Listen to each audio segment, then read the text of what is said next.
వంశీ గారు నమస్తే అండి. మరి నిన్న సత్తెనపల్లిలో జగన్మోహన్ రెడ్డి గారి పర్యటనలో భాగంగా వైసీపీ కార్యకర్తలు తీసుకొచ్చిన ఫ్లెక్సీలను ఉద్దేశించి ఈరోజు జగన్మోహన్ రెడ్డి గారు మాట్లాడిన విధానం మీద అసలు ఏ విధంగా రియాక్ట్ అవుతారు మీరు? నాకు ఎప్పటి నుంచో ఒక డౌట్ ఉంది బ్రదర్.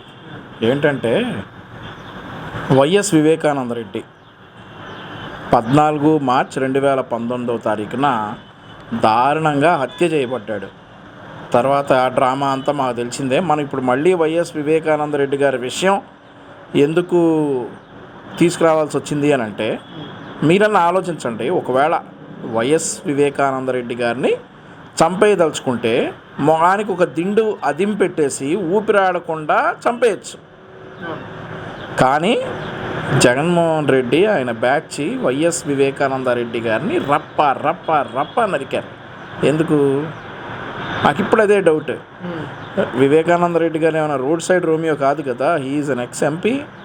మళ్ళీ ఆల్సో ఆయన ఒక ముఖ్యమంత్రి గారికి తమ్ముడు, ముఖ్యమంత్రిగా చేసిన ఆయనకు తమ్ముడు, మళ్ళీ ఇప్పుడు వైఎస్ఆర్ కాంగ్రెస్ పార్టీ అధినేత అయినటువంటి జగన్మోహన్ రెడ్డికి బాబాయ్. అట్లాంటి వ్యక్తిని రప్ప రప్ప రప్ప నరికితే బయటకు వస్తుంది కదా. అయినా కానీ రప్ప రప్ప రప్ప జగన్మోహన్ రెడ్డి ఎందుకు నరికాడు అంటే ఇది ఆయన స్టైల్ అన్నమాట. ఆ స్టైల్ని వివేకానంద రెడ్డి మీదకి ప్రయోగించాడు అండ్ ఆల్సో దాన్ని డైవర్ట్ చేయగలిగాడు. ఇప్పటివరకు అవన్నీ చెప్పుకున్నాం. ఇప్పుడు ప్రజలను కూడా రప్ప రప్ప రప్ప నరుకుతానంటే నిన్ను రప్ప రప్ప రప్ప నరికి నీ పార్టీని నిన్ను నరికి ఇంట్లో కూర్చోబెట్టారు ఈరోజు.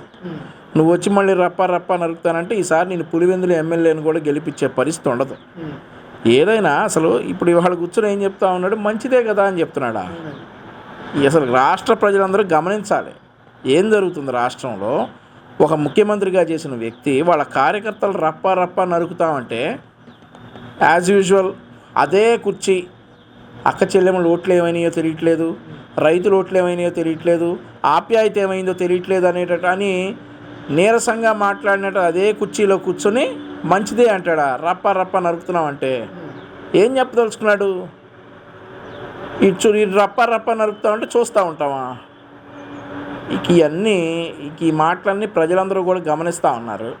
రోజు రోజుకి జగన్మోహన్ రెడ్డి రాజకీయ ఆత్మహత్యకు పాల్పడుతూ ఉన్నాడు.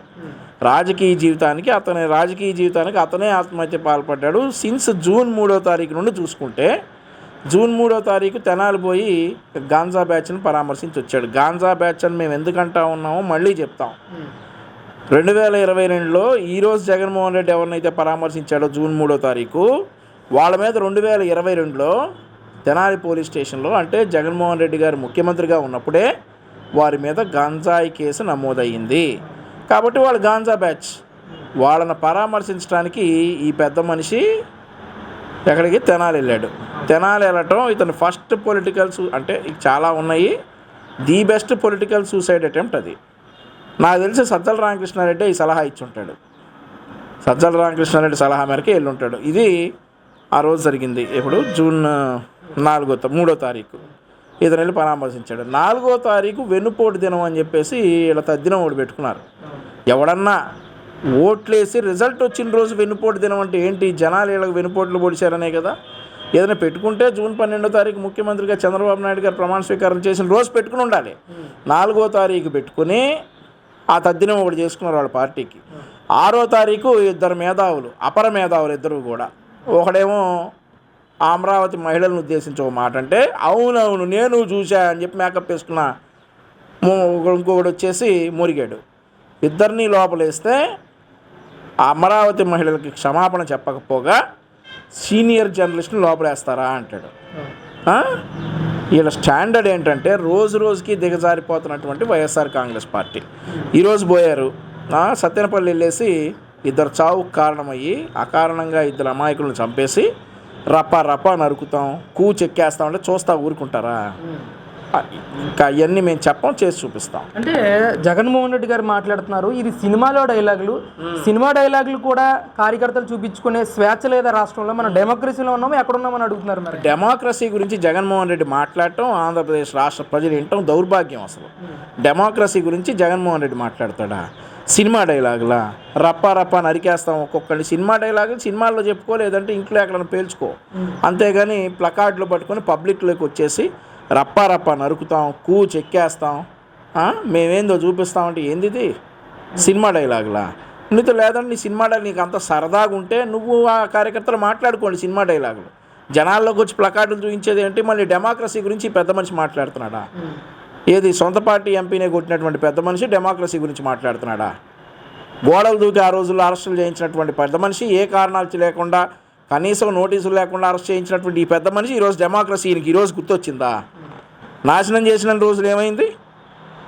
డెమోక్రటిక్గా ఉన్నటువంటి ఒక పదవి ఏదైతే ఎలక్షన్ కమిషన్ని ఒక కులం పేరుతో తిట్టినప్పుడు ఒక కులం పేరుతో ఇతనే దూషించాడు. ముఖ్యమంత్రి స్థాయిలో ఉన్న ఇతనే కులం పేరుతో ఆ రోజు నిమ్మగడ్డ రమేష్ గారు కులం తీసుకొచ్చి మాట్లాడినప్పుడు డెమోక్రసీ గుర్తుకు రాలేదా? నువ్వు ముఖ్యమంత్రి రా నాయన, నువ్వు ఇట్లాంటివి మాట్లాడకూడదు అనేటటువంటి మాట కూడా ఆ పార్టీలో ఎవడు చెప్పేవాళ్ళు లేడు ఈయనకి. ఈయన ఈరోజు డెమోక్రసీ గురించి మాట్లాడుతూ ఉన్నాడా? సిగ్గుండాలి.